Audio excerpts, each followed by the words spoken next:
Teoría de la modificabilidad cognitiva estructural y el papel del mediador, por el autor Reuben Feuerstein.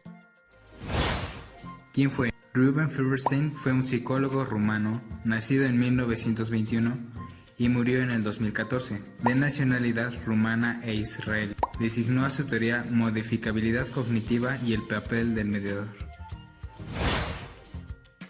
¿En qué consiste su teoría? Consiste en favorecer el desarrollo de los procesos y estrategias del pensamiento que no solo están implícitos en las actividades escolares, sino también en las situaciones de la vida social y familiar del individuo. La modificabilidad de un individuo se define como la capacidad de partir desde un punto de su desarrollo, desde lo que percibe hasta ese momento, según su desarrollo mental. Sistemas de necesidades y creencias hacen que el ser humano pueda modificarse. Por ejemplo, la religión, de algún u otro modo, hace cambiar nuestro pensamiento o creencia. Entonces podemos decir que el ser humano es un ser cambiante, que puede modificarse a sí mismo a su gusto por un acto de su voluntad. Feuerstein menciona: yo puedo decidir cambiar en una o en otra dirección. Por ejemplo, es muy común que muchos estudiantes tengan malas calificaciones. Entonces, reflexionan para mejorar su rendimiento escolar.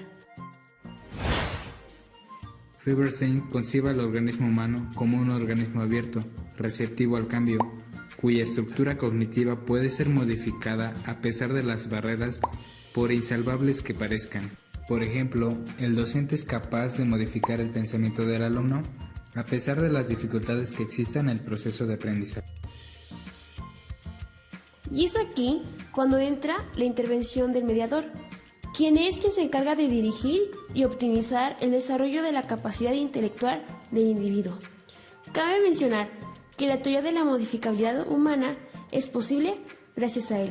Un claro ejemplo son los maestros, que en este caso ocupan el papel de mediador, ya que nos facilitan la obtención de un aprendizaje significativo.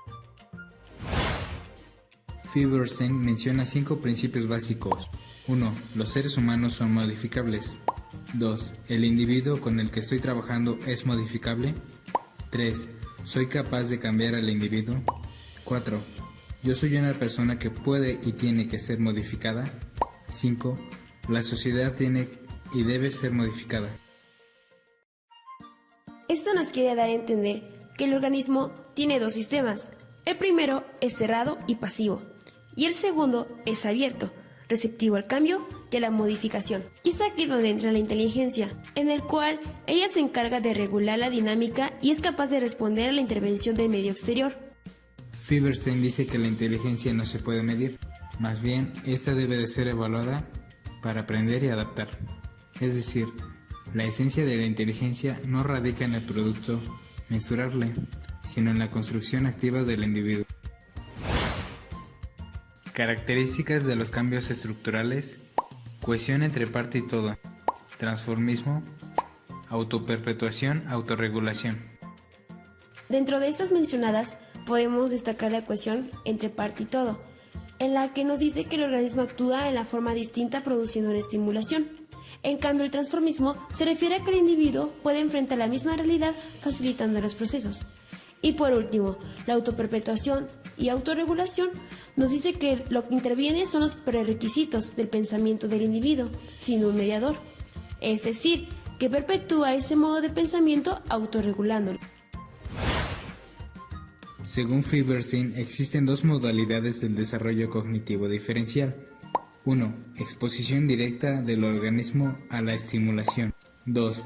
Experiencia del aprendizaje mediado. En la primera, los estímulos son percibidos y registrados por el organismo de forma cognitiva, afectiva y emocional. Las conductas de los individuos producen cambios más o menos permanentes que se van sucediendo según la naturaleza, intensidad y complejidad del estímulo. Y en el caso de la experiencia de aprendizaje mediado, aquí, por ejemplo, un individuo tiene la propia capacidad de adaptarse a cambios extremos. Esto ya va dependiendo de las diferentes áreas en las cuales se desarrolle, ya sea lingüístico, profesional, social o vocacional. En el caso de un estudiante que desea mejorar sus calificaciones, puede que la mamá en este caso pueda traer consigo un factor externo que lo ayude a mejorar su rendimiento escolar, trayendo consigo que él pueda modificar su conducta cognitiva, afectiva y emocional. Sin embargo, en cuanto a la experiencia de aprendizaje mediado, nos habla que el individuo es capaz de poder adaptarse a esos nuevos cambios sin perder su identidad. Es por ello que es importante la mediación, ya que la sociedad nos exige adaptarnos a los cambios externos. Por ejemplo, la cultura. Con ella trae consigo costumbres, mismas que nos permiten desarrollarnos en los ámbitos antes mencionados. La mediación implica transmisión del pasado y compromiso cognitivo, afectivo y emocional con el futuro. Feuerstein dice que el mediador es el que crea las oportunidades para que el niño elija lo que quiera aprender, y lo que importa es darle valor para que a partir de ellos pueda crear valores propios y sus propios significados. Aquí entra lo que es el rol del docente, ya que es el encargado de gestionar el aprendizaje a través de estrategias mismas que ayudan al alumno a aprender. Para que exista una experiencia de aprendizaje mediado, es necesario que consideremos 3 características fundamentales. 1. Criterio de intención y reciprocidad. 2. Criterio de significado. Y 3. Criterio de trascendencia. En el criterio número 1, nos habla que el mediador tiene que estar motivado y tiene que tener una intención y una percepción de una cosa en particular, es decir, un objetivo que quiere lograr dentro del alumno. Un claro ejemplo es un maestro, que al ver que su estudiante está distraído, ocupa cierto estímulo para poder lograr la atención y poder adquirir en él un aprendizaje, transmitiéndole valores y hace uso de estrategias. Consiste en dar sentido a los contenidos y a las alternativas pedagógicas. Esto va principalmente ligado de la lógica y del razonamiento, ya que cualquier alumno puede pensar de manera diferente, obteniendo varios significados cognitivos. Y por último, en el criterio de trascendencia, nos habla que tenemos que ir más allá de la situación o necesidad inmediata que motivó la intervención. Dentro de esta existe causa y efecto.